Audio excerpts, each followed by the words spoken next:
নিঃশ্বাসে নিঃশ্বাসে নিয়ামত পাই আমি, বিশ্বাসে তাই আমি না দেখে তোমায় মানি।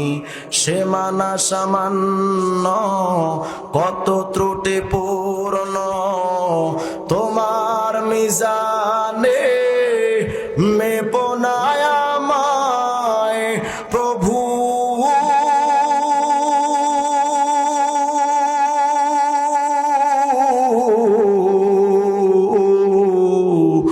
গোপনে ক্ষমা করে দিও তুমি, আমিন বলেন না। তোমার অবাধ্য হলে তার জন্য প্রতিশোধ নেও না, তুমি তো হে